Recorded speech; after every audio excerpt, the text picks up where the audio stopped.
PM से मुलाकात के बाद बोली ममता बनर्जी, कोर्ट की निगरानी में हो पेगासस मामले की जांच। नक्सली कर रहे हैं बच्चों का इस्तेमाल, गृह मंत्रालय ने कहा। सुरक्षा बलों की मूवमेंट पर रखवाई जा रही नजर। मिजोरम से सीमा विवाद को लेकर सुप्रीम कोर्ट जाएगी असम सरकार। सीएम हेमंता बोले, राज्य की जमीन नहीं लेने दूंगा। पिछले 4 हफ्तों से 7 राज्यों के 22 जिलों में फिर से बढ़ रहे कोरोना के नए मामले, केंद्र और राज्य सरकारों की बढ़ी चिंता।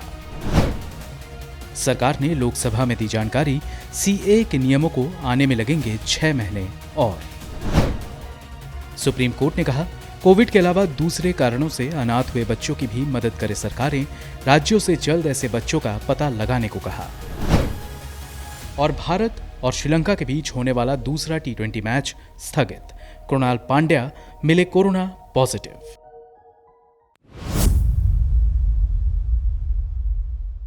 महामारी के दौरान जुडिशियल कस्टडी में होने वाली मौतों में 16% की बढ़ोतरी देखी गई है।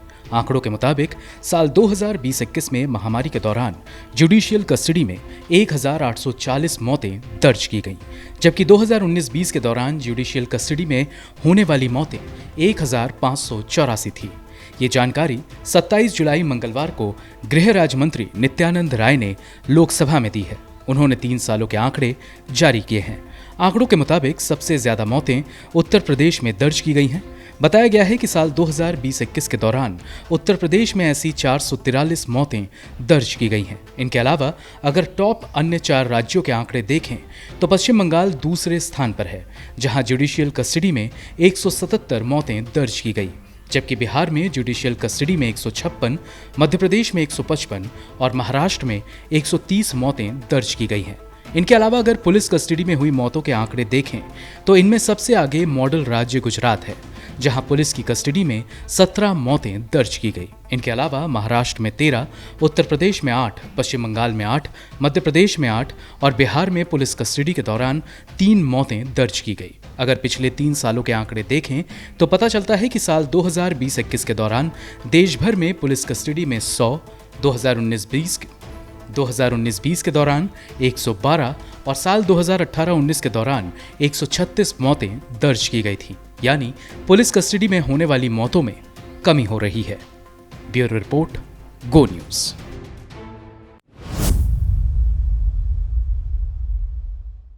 असम और मिजोरम के बीच सीमा विवाद मामले में असम के मुख्यमंत्री हेमंत बिस्वा शर्मा ने सुप्रीम कोर्ट जाने की बात कही है। उन्होंने कहा कि असम सरकार इनर लाइन फॉरेस्ट रिजर्व को विनाश और अतिक्रमण से बचाने के लिए उच्चतम न्यायालय का रुख करेगी। मिजोरम के साथ सीमा पर हुए संघर्ष में राज्य के 5 पुलिसकर्मियों की मौत हो गई है। इनके अलावा एक शख्स की मौत की भी खबर है और 60 लोग घायल हुए हैं। असम के मुख्यमंत्री ने यह भी कहा है कि असम सरकार सुरक्षा को मजबूत करने के लिए मिजोरम की सीमा से लगे कछाड़, करीमगंज और हैलाकांडी जिलों में 3 कमांडो बटालियन तैनात करेगी।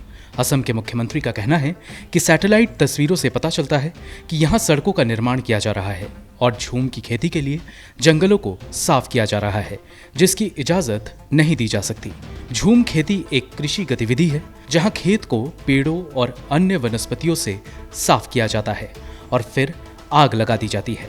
पूर्वोत्तर के अधिकांश राज्यों में इस प्रथा का पालन किया जाता है। हेमंत बिस्वा शर्मा का कहना है कि विवाद भूमि को लेकर नहीं है, बल्कि आरक्षित वनों के अतिक्रमण का मुद्दा है। वन क्षेत्रों में हमारी तरफ से कोई सेटलमेंट नहीं है और अगर मिजोरम सबूत दे सकता है तो हम तुरंत बेदखली करने को तैयार हैं। सीएम हेमंत बिस्वा शर्मा ने कहा कि पड़ोसी राज्य को असम का 1 भी इंच जमीन कब्जा करने नहीं देंगे। उन्होंने कहा, लोगों ने बलिदान दिया है लेकिन सीमा की रक्षा की गई और हम भी किसी भी कीमत पर सीमा की सुरक्षा जारी रखेंगे। असम सरकार ने राज्य भर में 3 दिनों के शोक का भी ऐलान किया है। आदेश दिया गया है कि सभी सरकारी कार्यालयों पर मारे गए पुलिसकर्मियों के सम्मान में तिरंगा आधा झुका रहेगा। ब्यूरो रिपोर्ट, गो news.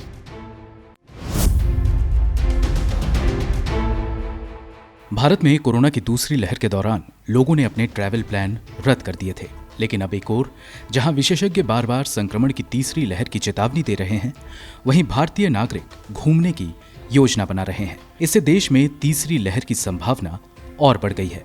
Online platform social circles के मुताबिक 28% भारतीय नागरिक अगस्त सितंबर के बीच यात्रा करने की योजना बना रहे हैं। हालांकि इनमें से सिर्फ 5% लोगों ने ही बुकिंग कराई है। प्लेटफॉर्म ने संभावित तीसरी लहर के जोखिम का पता लगाने के लिए लोगों की यात्रा योजना से जुड़ा एक सर्वे किया। इसमें देश के 311 जिलों से 18,000 लोगों को शामिल किया गया था। सर्वे में शामिल 68% पुरुष जबकि अन्य महिलाएं थीं। सर्वे में बताया गया कि कोरोना की दूसरी लहर के दौरान लोगों को अपनी बुकिंग कैंसिल करने में परेशानी आई थी। कई लोगों को बुकिंग के बदले कोई रिफंड नहीं मिला, जबकि कुछ लोग टिकट का पार्शियल अमाउंट हासिल करने में कामयाब रहे। सर्वे के मुताबिक ट्रैवल प्लान के बारे में पूछे जाने पर 9,146 रेस्पोंडेंट में से 63% लोगों का कहना था कि उनका आने वाले 2 महीनों में कहीं भी यात्रा का प्लान नहीं है। 5% लोगों का कहना था कि उनका घूमने का प्लान है और इसके लिए उन्होंने टिकट भी बुक कर लिए हैं। वहीं 23% लोगों ने इसके जवाब में कहा कि उनका अगस्त सितंबर में घूमने का प्लान है, लेकिन इसके लिए कोई बुकिंग नहीं की है, जबकि 9% लोग इस बारे में कोई मत नहीं दे पाए। वो लोग जो इन 2 महीनों में यात्रा की योजना बना रहे हैं, उनमें से 50% से अधिक अपने परिवार और दोस्तों से मिलने जा रहे हैं। देश में आने वाले 2 महीनों में कई त्योहारों की छुट्टियां होंगी। लोग इन छुट्टियों को वीकेंड हॉलिडे में बदलना चाहते हैं। घूमने का प्लान बना रहे 13% लोगों का कहना था कि वो छुट्टियां मनाने जा रहे हैं, जबकि 39% लोगों का कहना है कि वो परिवार और दोस्तों से मिलने जा रहे हैं। जबकि 22% लोगों ने अदर ट्रैवल का विकल्प चुना, जबकि 17% लोगों ने एक से अधिक विकल्प चुने। वहीं 9% लोगों ने कोई राय नहीं दी। समूचे तौर पर देखा जाए तो 9,134 लोगों में से 54% लोग अगस्त और सितंबर के महीने में अपने परिवार और दोस्तों से मिलने की योजना बना रहे हैं। 26% लोग हॉलिडे डेस्टिनेशन, जबकि 32% लोगों की दूसरी यात्राएं करने की योजना है। लोकल सर्कल्स की रिपोर्ट के अनुसार उसने 12 अप्रैल को भी ऐसा ही एक सर्वे किया था। ये वो समय था जब देश में संक्रमण की दूसरी लहर की आहट हो रही थी। ऑनलाइन प्लेटफॉर्म के मुताबिक उसके सर्वे के अनुसार 25% लोग ट्रैवल प्लान बना रहे थे। रिपोर्ट में दावा किया गया कि उसने अपने सर्वे के परिणामों से आगाह करते हुए राज्य और केंद्र सरकारों को तुरंत लॉकडाउन लगाने की सलाह दी। हालांकि कुछ राज्यों के देरी करने से देश में संक्रमण की गंभीर स्थिति बनी। ब्यूरो रिपोर्ट, गो न्यूज।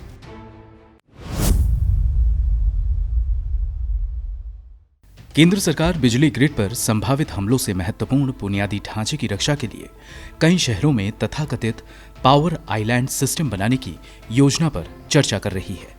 ये बात बिजली मंत्री राजकुमार सिंह ने संसद में बताई है। उन्होंने बताया कि बेंगलुरु, जिसे भारत की सिलिकॉन वैली के रूप में जाना जाता है, और जामनगर, जिसमें भारत की 2 सबसे बड़ी तेल रिफाइनरीज हैं, इन 2 जगहों के आइलैंडिंग सिस्टम के लिए मूल्यांकन किए जा रहे हैं। उन्होंने कहा कि नई दिल्ली और मुंबई जैसे शहरों में मौजूदा व्यवस्थाओं में सुधार किया जा रहा है। माना जा रहा है कि केंद्र ने ये योजना पिछले साल मुंबई में एक प्रमुख बिजली आउटेज के बाद बनाई जा रही है। इससे मुंबई शहर में कामकाज ठप पड़ गया था और उसे साइबर हमले का नतीजा बताया गया था। तब देश की न्यूक्लियर पावर मोनोपोली ने बताया था कि पावर जनरेशन प्लांट के एक सिस्टम में मालवेयर द्वारा हमला किया गया था। गौरतलब है कि दुनिया भर में पावर ग्रिड तेजी से डिजिटल हो रहे हैं। यही वजह है कि वे इस तरह के हमलों की चपेट में आ रहे हैं। ऐसे में सुरक्षा व्यवस्था को कड़ी करना अहम है। आइलैंडिंग सिस्टम में उत्पादन क्षमता ज्यादा होती है और एक आउटेज की स्थिति में मुख्य ग्रिड से स्वचालित रूप से अलग हो सकता है। नए सिस्टम के लिए इसके लिए राज्यों को उत्पादन और भंडारण क्षमता स्थापित करने के लिए प्रस्ताव प्रस्तुत करने की जरूरत होगी। इनके अलावा वाणिज्यिक और औद्योगिक परिसरों, शॉपिंग मॉल, हवाई अड्डों, रक्षा इकाइयों, रेलवे स्टेशनों और अस्पतालों जैसे छोटे क्षेत्रों के लिए अलग से एक सिस्टम बनाने के सुझाव दिए गए हैं। सुझाव दिया गया है कि ये सिस्टम मुख्य नेटवर्क से जुड़ा होगा और आउटेज की स्थिति में स्वचालित रूप से अलग हो सकता है। माइक्रोग्रिड बैटरी और रूफटॉप सोलर सिस्टम से चलेंगे। ब्यूरो रिपोर्ट, गो न्यूज।